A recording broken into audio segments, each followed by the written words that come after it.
Pada tahap pendaftaran Pilkada, Bawaslu Nusa Tenggara Barat telah menyelesaikan 3 kasus sengketa di 3 kabupaten.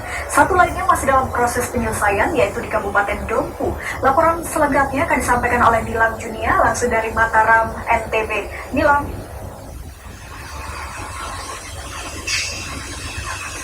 Baik, Silka dari Nusa Tenggara Barat, kami menginformasikan terkait pernyataan Bawaslu Provinsi Nusa Tenggara Barat yang tengah berkoordinasi dengan seluruh Bawaslu Kabupaten Kota se-Nusa Tenggara Barat dalam rangka penyelesaian seluruh kasus dan sengketa pilkada yang tengah terjadi di beberapa kabupaten kota yang ada di Nusa Tenggara Barat.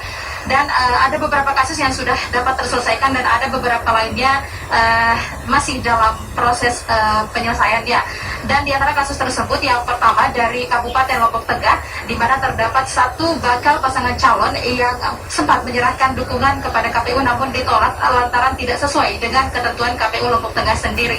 Sehingga Bapak Paslon ini sempat mengajukan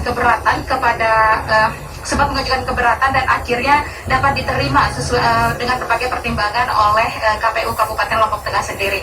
Kemudian dari Kota Mataram saat ini tengah berlangsung kasus satu sengketa pilkada dari salah satu bakal pasangan calon dari jalur independen yang sempat menyerahkan sejumlah dukungan sebanyak 40.000 lebih kepada KPU Kota Mataram, namun sempat ditolak lantaran setelah dilakukan verifikasi ternyata tidak terverifikasi secara faktual oleh KPU Kota Mataram. Selain itu, pihak Bapakslon juga telah telah melayangkan keberatan kepada Pengadilan Tinggi Tata Usaha Negara untuk dilaksanakannya sidang pleno, namun tidak menemukan titik temu sehingga KPU juga saat ini tidak menerima dengan berbagai pertimbangan. Namun pihak Bapaslonnya sendiri tidak menyerah untuk dapat membuka peluang dapat berpartisipasi dalam Pilkada serentak Desember mendatang. Kemudian dari Kabupaten Sumbawa Besar sendiri saat ini sebenarnya sudah ada masalah atau kasus yang hampir terjadi namun sudah segera diatasi oleh pihak Bawaslu Kabupaten Sumbawanya sendiri.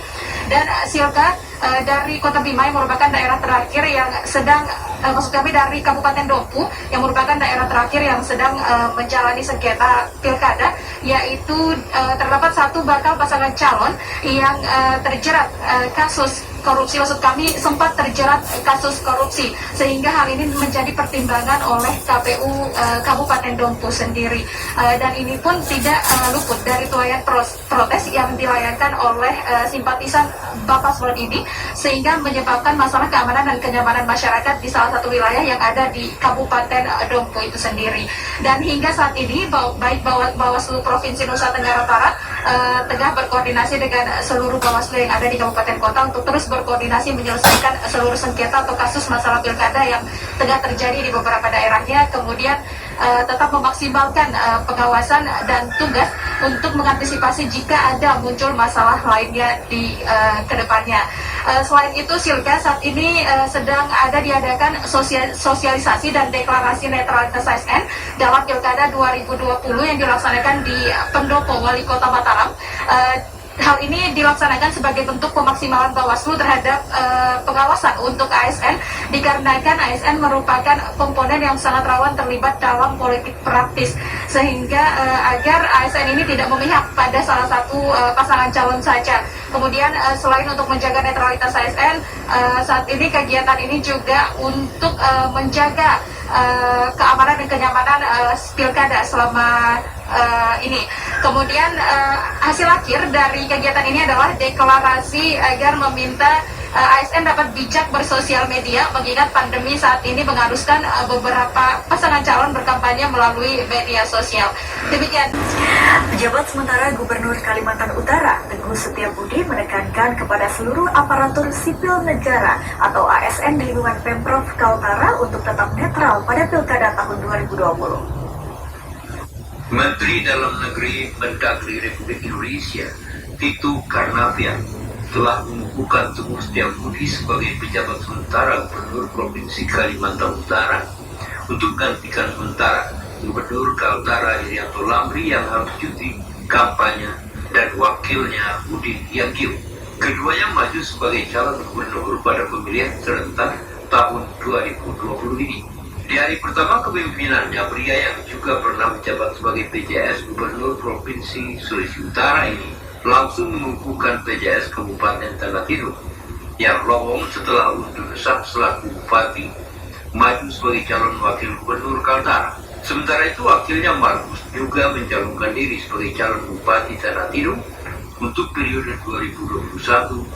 2021-2024. Ditemui selesai kegiatan, Teguh Setiabudi menekankan kepada seluruh ASN di lingkup kerja Provinsi Kalimantan Utara untuk tetap netral dan tidak terlibat selama pelaksanaan pilkada, terutama saat masa kampanye. Ia minta kepada ASN agar profesional dan tetap fokus terhadap tugas masing-masing. Bahwa ASN, baik di lingkup pemerintah provinsi, di lingkup pemerintah Kabupaten Kalimantan Utara, harus netral. Itu harus netral. Teguh Setiabudi sendiri menjabat sebagai PJS Gubernur Kalimantan Utara selama 71 hari sejak kepala daerah cuti kampanye, mulai 26 September hingga 5 Desember mendatang. Muhammad Aras Bulungan melaporkan. Kita beralih ke Provinsi Bali, Saudara. Memulai tahapan kampanye Pilkada 2020, KPUD Jembrana melakukan deklarasi kampanye damai Pilkada Jembrana tahun 2020 yang ditandatangani kedua pasangan calon. Bertepatan dengan Hari Raya Kuningan, KPU Jembrana melaksanakan penandatanganan deklarasi kampanye damai Pilkada Jembrana 2020 di kantor KPU Jembrana. Ketua KPU Jembrana, I Ketut Gede Tangkasu Diantara mengatakan, setelah ditetapkan dan mendapatkan nomor urut, kedua pasangan calon akan memulai masa kampanyenya. Dalam deklarasi ini, pihaknya mengajak seluruh paslon serta simpatisannya untuk mendatangi deklarasi kampanye damai dan penerapan protokol COVID-19. Kita mengajak pasangan calon untuk berkampanye damai. Ketua Bawaslu Jembrana, Pandemade Adi Mulyana menegaskan, jika nantinya ditemukan pelanggaran, maka pihaknya sebagai pengawas pilkada akan memberikan surat teguran dan sanksi terhadap kedua paslon jika melanggar. Untuk melakukan koordinasi seperlunya dan bila mana perlu dilakukan pembubaran. Dalam deklarasi kampanye damai ini juga dilaksanakan penanaman pohon bersama yang bermakna agar Kabupaten Jembrana selalu berada dalam suasana sejuk, serta pelepasan burung merpati dan balon udara dengan tujuan partisipasi masyarakat pada Pilkada Jembrana sesuai dengan target yaitu 85%.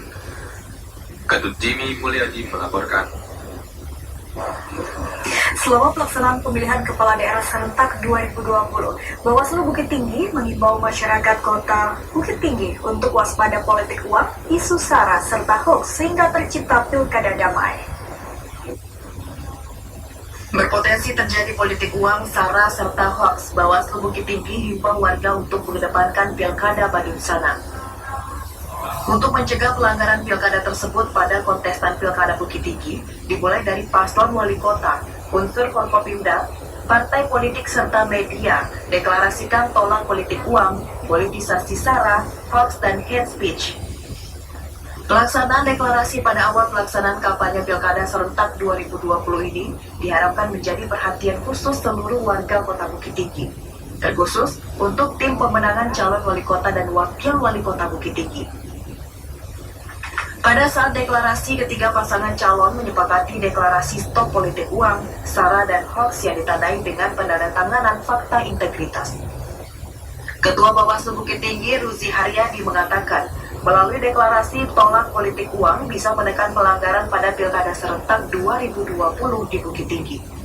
Minta komitmen bersama untuk bagaimana Pilkada 2020 ini bisa dilaksanakan tanpa ada politik uang, tanpa ada ujaran kebencian, tanpa ada hoax ataupun politisasi sara, sehingga kita harapkan pilkada ini bisa berjalan dengan lancar, dengan aman, tanpa ada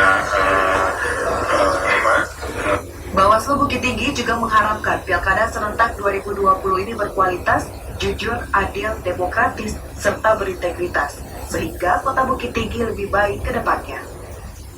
Demikian laporan Kanadi Warman, TVRI, Sumatera Barat.